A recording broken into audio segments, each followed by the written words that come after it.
Hello everybody and welcome back to our kitchen here at Cloughan Farm and Cookery School. So we're back once again, this time for Halloween in association with the County Library Services, and Mary Carlton Reynolds, our County Librarian, has asked us will we do 3 cookery and baking slots for the boys and girls that will be on holidays from their school during the midterm break. So it's Halloween themed, and today we're going to start with our little fingers. And these are Halloween freaky fingers. I even get it hard to say. It's Halloween freaky fingers, and they are freaky. Believe me, they're freaky. So let's get started. In here we have a bowl with some very soft butter in here, weighed out, okay? So into that, I'm going to add in some icing sugar. And the reason we're using icing sugar is because caster sugar might be just a little bit coarse. So make sure you get any bits of icing sugar left in the bowl, get it out. So we just sieve that. And again, now if you're doing this at home, maybe one of your brothers and sisters could hold the sieve and the other one can push it through like that. And you can just take little jobs like that. Take turns at it. So in with our icing sugar. So now we're just going to bind them together. Just like that. Go easy at the beginning, because at the beginning just takes a little bit of coaxing to get one mixed into the other. Oh, we can get a little bit faster. Now,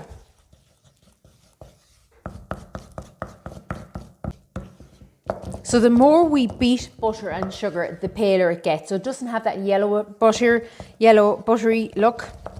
So that's good. So just a couple of minutes. Get the elbows working. You call it elbow grease, boys and girls. So into that, I'm going to add our egg, lightly beaten egg. And I have here some green paste, food colouring paste. Now, it's not like the Goodall's bottle where it's kind of more liquidy. And I find that it's too runny, and by the time you get the colour you want, you've your cake or your dough has got too wet. So just with the tip of your spoon, just go in like that and just take out a little bit. See that much there? Not too much. That much there on my spoon. And I just wipe it off onto my wooden spoon like that. And then I just start mixing it all together, and you'll see the green in a second now starting to incorporate. Where is it gone? Oh, I'm going to have to use a knife to get it down. It's up too far. I thought Halloween was playing tricks on us. It disappeared. So there we go. So it's starting to mix up. So we incorporate all that till it's all mixed and we don't see any streaks, and we get it all mixed nice and smooth. So always make sure you go up the sides of your bowl. So that's it. All done. So the next thing we're going to do is we're going to sieve in our flour. We're using plain flour here. So again, make sure you always get out and give it a tap like that, the last of the flour. And then just tap it like that. Then just put your little fingers in. That's it. So then we just gently fold in our flour. And we don't want to over mix it. So what I'm using is the back of my wooden spoon, and I'm just going to press it. I'm pressing it against the side of my bowl just to get the flour incorporated with the butter and the egg to bind it. So that's pretty good. That's very good there. All incorporated, including the side bits. So now what we do is get some cling film, or you could use a freezer bag or parchment paper. So just take out your bit of cling film and just scrape out off your dough onto your cling film.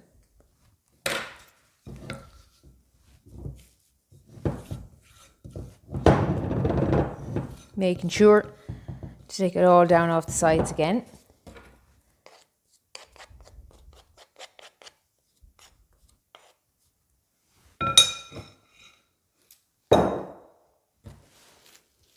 So then with your, just catch your cling film like that and just roll it over like that gently.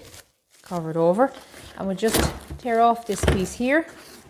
Take that out of our way. Just push the little bits together. And I wouldn't bother kneading that or anything. So I would just simply press it down like that. And the reason that you want to get nice and flat is because we have to chill this for a couple of hours. So the flatter it is, the quicker it'll chill and the better it'll chill for you. So there's our nice flat piece of cookie dough.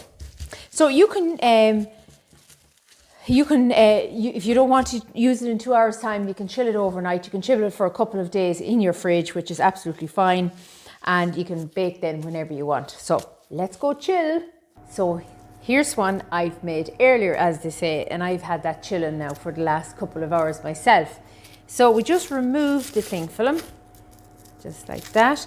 So it's very firm. Look how firm it is. Before I popped it into the fridge to allow it to chill, it's very soft. You wouldn't have been able to roll it out. And the reason you do that, because you don't want your fingers like pancakes. So you have to put it into the fridge to let it firm up. You can pop it on the scales, just like that. And that one is 200 grams. Now, you don't have to do this. You could just kind of eyeball it and guess the 8 pieces. But it's just to give them all the same size. When they're in the oven, that one is not smaller than the other, because then one can burn quicker. So that's 200 grams. And what we will do there is we will just roughly, we're going to give it 25 grams each. That's roughly the size of each of our finger. So that's just me being, I just like to do it that way, because then, as I said, they bake even. So there we have our 8th finger finished, and they're all 25 grams each. Now, as I said, you could just roughly eyeball them and guess the size of them. If you want, it's not necessary. So what I do now is with a little bit of flour, and the other thing I was going to say to you, don't use out of the bag of flour. Don't be putting your hand into the bag of flour, because especially when you're with kids, you know, it's more hygienic just to get a little piece of flour and put it into a separate bowl like that. So if any little fly or dirt gets into it, then you're not wasting all that flour, and it's not becoming spoiled with any kind of flies or anything like that as well, or anything that might have been on your hand. So we just put a little bit of flour. Now it's not much, because the reason we don't want much flour is because we don't want to start diluting the green colour. We want to keep our green colour. So just like, you see the amount of flour there, it was just barely dusting my hands.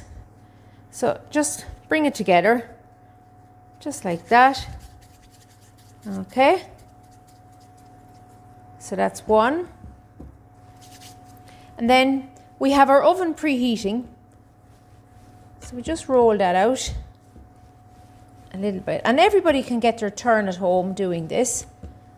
So we just roll it out, roughly about 3 or 4 inches, roughly about that size. So we'll do that with them all. And remember, very little flour in your hand, and you form a little cup in there in your hand. You see, little cup, just like that. You could do it on the counter either, and then just roll it out like a sausage. And here I have a lined tray with parchment paper. I've used this parchment paper several times before, so don't throw it out when you're finished making these cookie or doughs. Fingers, freaky fingers, don't throw away your parchment paper. You can use it again, just give it a wipe. So we get each finger and we place it along like this. We'll do 4 on each side. Okay, again, you can double this up at home. Okay. And if you're not ready to cook, if you do 2 trays and you're not ready to, you only want to cook one or bake off one, you can just bake off one and leave the other one sitting in the fridge like that overnight is fine. So what we do is, actually I'll just take one back out to show you. We just flatten just like that, just to look like a finger, because we're going to put a little almond in there in a second. So then we come along and we make a little indent here and about halfway just there. Okay. And then, because we have these we want to imitate these wrinkles, there and here. So do around 2 maybe here, and then another 3 just there. And then you can just move your finger, kind of give it a wrinkly kind of a look. Okay, and then we just get some almonds, the flaked almonds. Okay, get one that hasn't cracked on you.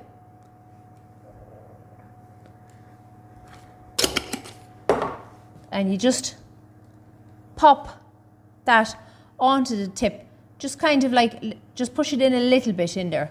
So you see the way it starts. So then we're going to actually make blood.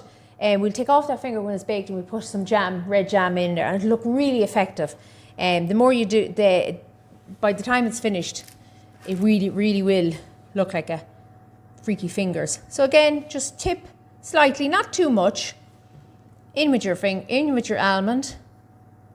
You could use a whole almond with skin on as well, it'd be lovely too. And we just give it a little turn, and we just an indent here and an indent there.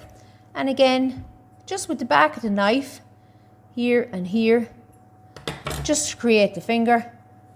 And that's that. And the final finger. So this is great fun. And they really are very realistic. So you could just use, I have a sharp knife, but you actually could use even, I'll just show you there, the fork like that, which is much safer. Just like that, leave your little indents. Pop them into your fridge now for about 30 minutes. And if you don't want to bake them today, same, you can bake them tomorrow or whenever. So 30 minutes and go for a chill. So now we have chilled them for 30 minutes. They're going into an oven now, 150 degrees Celsius, and we'll give them about 15 minutes. Put on your timer. We want to try and get them to retain their greenness, but we don't let them go brown. So 15 minutes. So now our 15 minutes is up, and we shall see what they look like. Oh, lovely. Very nice. So this is what we want them to do. We're just going to test them there like that. Yeah, they're nice and firm and they have a good seal on them. So what we're going to do now is we'll just remove the little almond. It's just kind of lightly stuck onto it. Just remove that. And if you want to come in there a little bit closer, Michael, while I'm doing this, yeah, you can just lift the whole, you have it there.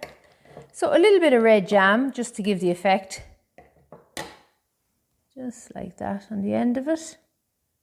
Okay. Can you see where we're going here now, boys and girls? And you place back your almond on top. And just put your almond on top. And of course, boys and girls, you can let your imagination run with you. You could, of course, scriggle a little chocolate. You could dip them into chocolate. You could do whatever you like with them. It's your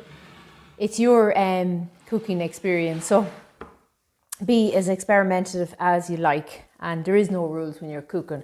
Just stick to your basic recipe and it should work out for you. So I just have a little tray here. This is just some gift straw. So if you're getting presents at Christmas, and particularly this Christmas, you might be getting a good few hampers and things like that. Keep that little bit of straw like that. So what we'll do is just, for Halloween night, when you're having your little family meal, your celebration of Halloween, just put them on around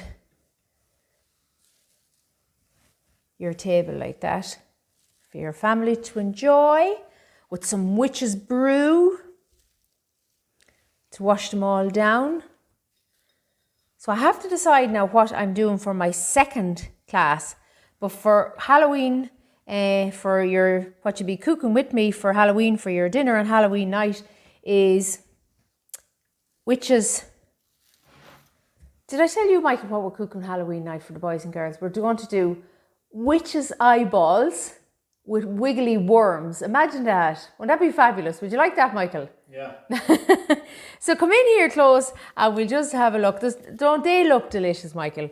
Absolutely gorgeous. And as I said, if you wanted to do maybe a half a dozen of them for your neighbour and leave them at their door, or if you wanted to give them to your postman, or if your granddad is getting, or your granny is getting home help. So they're a lovely little gift as well as to be enjoyed with your family equally. So whichever way, but do present them to the table like that, along with, as I said, some witch's brew or something like that. Absolutely gorgeous.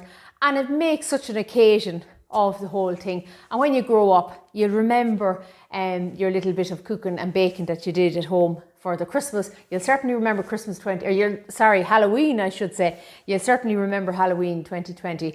But for now, take care, stay safe, and we'll talk to you in the next couple of days. Bye.